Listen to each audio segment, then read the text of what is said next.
Well, let's begin what's trending. As the pump price of petrol continues to surge across the country, causing more uncertainty in many Nigerian households, the President of the Senate, Godswill Akpabio, on Tuesday announced that salaries of workers in the public sector will be reviewed as a way of cushioning the effect of petrol subsidy removal.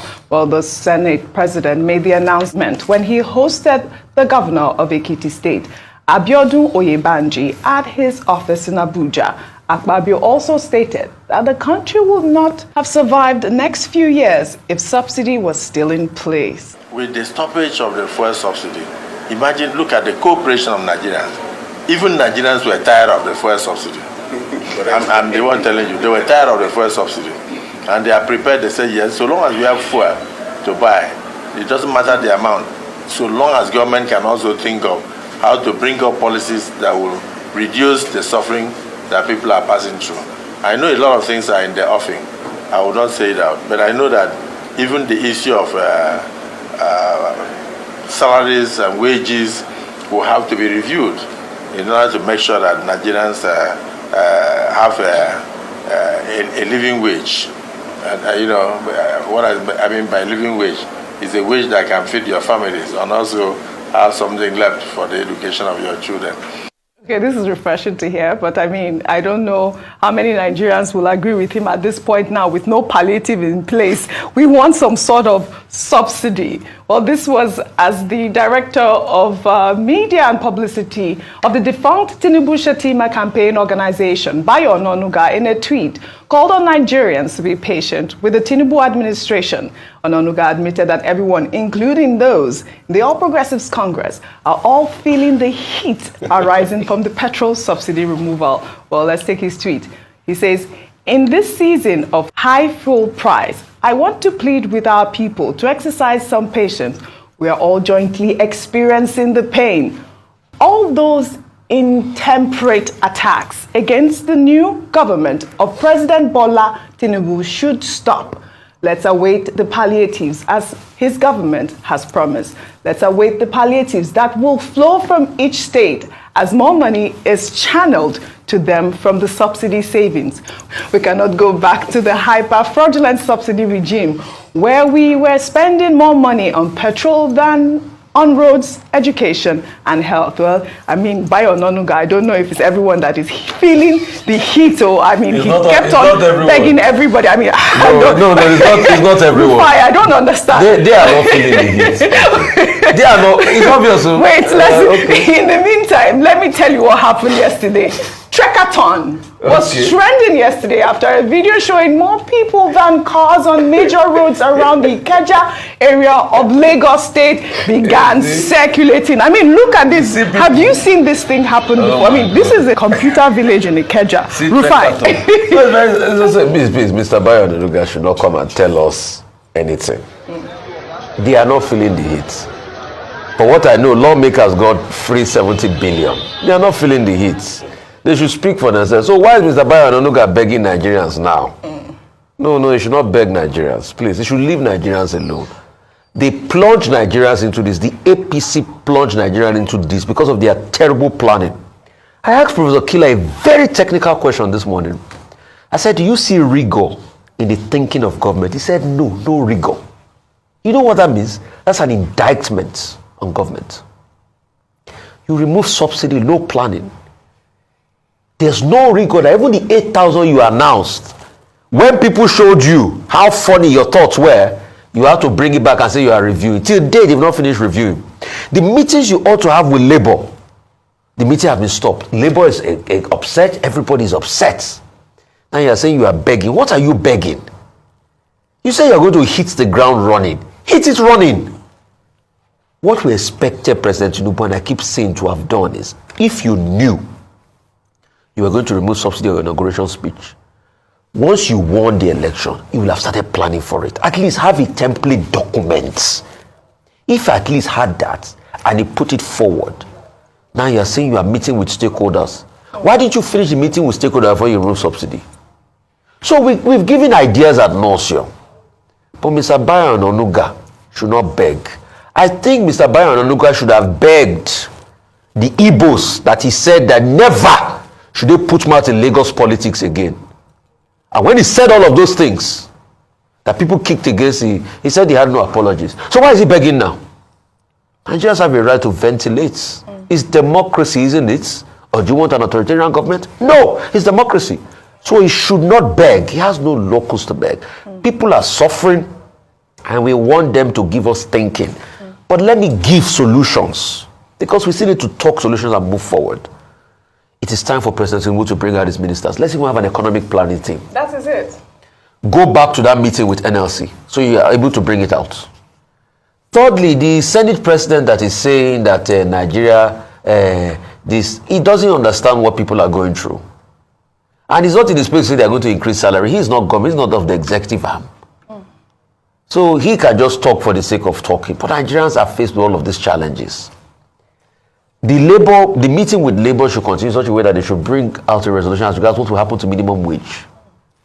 And other plans that they've not been able to effectively implement, they should look at it. Right. And Nigerians are waiting. Nigerians want the government to think for solutions. Right. Not telling us, beg. No, Mr. BAYO ONANUGA should have begged when he said very incriminating things against a specific group of people after the elections, which are also part of the economic heartland in Lagos. And please, part of the solutions too. Where is the train in Lagos? We talked about that. No, where is the train? Maybe they say they launched a train there. When is it going to start? At least maybe if that one starts, it will cushion the effect in Lagos. We talked about that. But you know that Rufai, the president, met with Vice President Kashim Shettima and Senate President Godswill Akpabio and some, other state governors as part of efforts to discuss the, continuing palliative conversations. Governor of Lagos State was in attendance, Imo State Governor, as well as, Dakpo Abiodun. Before I ask that question, what are these state governors doing? This is what they should be talking about when I hope this is what they talked about when they met with the president, especially in Lagos. We live in Lagos. What's happening?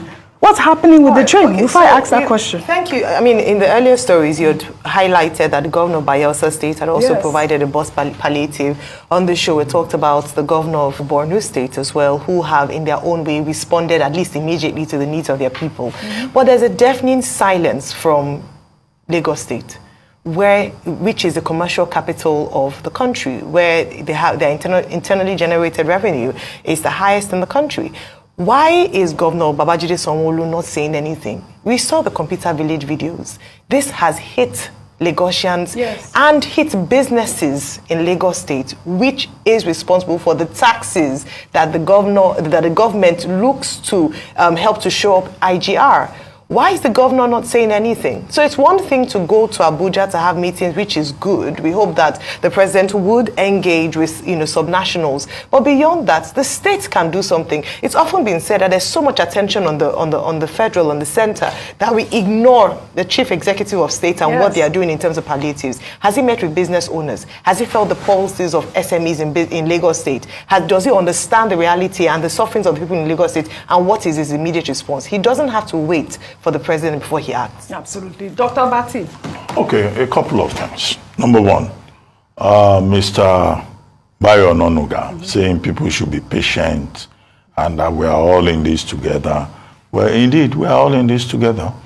Because even when you are in government, you are part of it. Everything has gone up. Everything has doubled.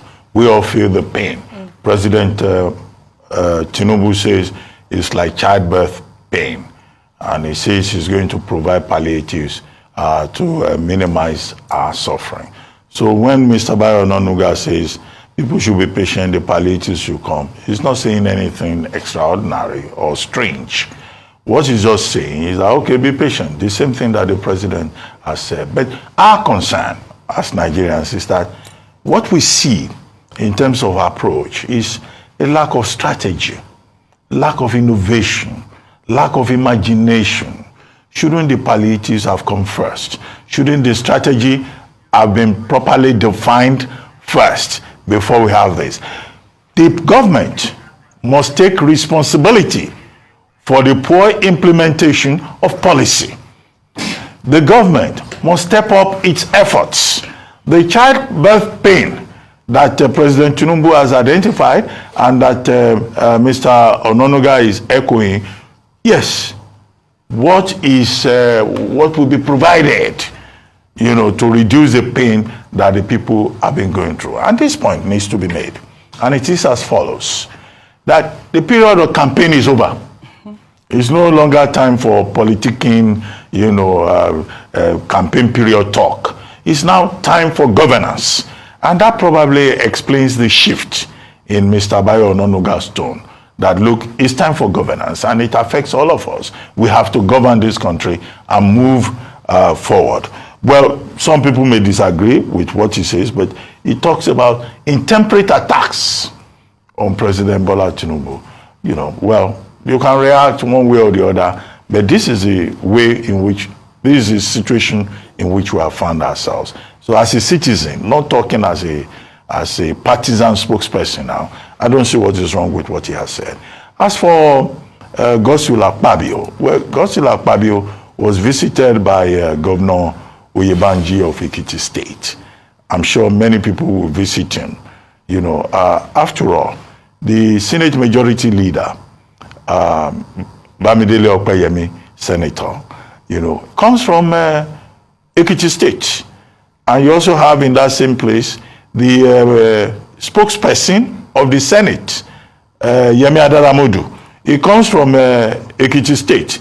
And then I think you have, you know, Cyril, yes, who is also from Ekiti State. So the governor went there and said, look, the people of Ekiti State, they are behind you. And the Senate president, of course, reciprocated and said, oh, the people of Ekiti State, the land of knowledge, they are making significant contribution to the Senate. So it's some diplomatic talk there.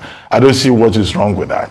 But what I find curious is that cap on the head of Senate President Godswill Akpabio, the interlocking chain, the Mobius strip, using that as a symbol to show his commitment to the president. And we keep making the point, we don't want a National Assembly where the chairman of the Assembly and the Speaker of the House of Reps, you know, think that they have a place in the boys' quarters of Aso Rock, and that the National Assembly is an extension. So this is the problem, because he didn't just put that cap on. He did it deliberately. It's the Emilokon cap. I hope also that now that the National Assembly is involved in the discussion about the palliatives, that the chairman of the National Assembly will go there and make solid contributions, not to go there and be emilokoing all over the place. And anything that the president says, he will say, yes, Mr. President, you are right. No, Mr. President. Your Lordship, sir. I got you there. Does he not? Well, all right. Anyway, but I've made my point. Yes, you know, psychophancy should have its limits. You know, the National Assembly should know that they have a job to do, not by using fashion, you know, and attitude to send, you know, a message about their loyalty. We are not interested in their loyalty. The loyalty that we are interested in is loyalty to the Nigerian people and the objective of good governance, well said, which I say should be the focus. Well said. Well, let's take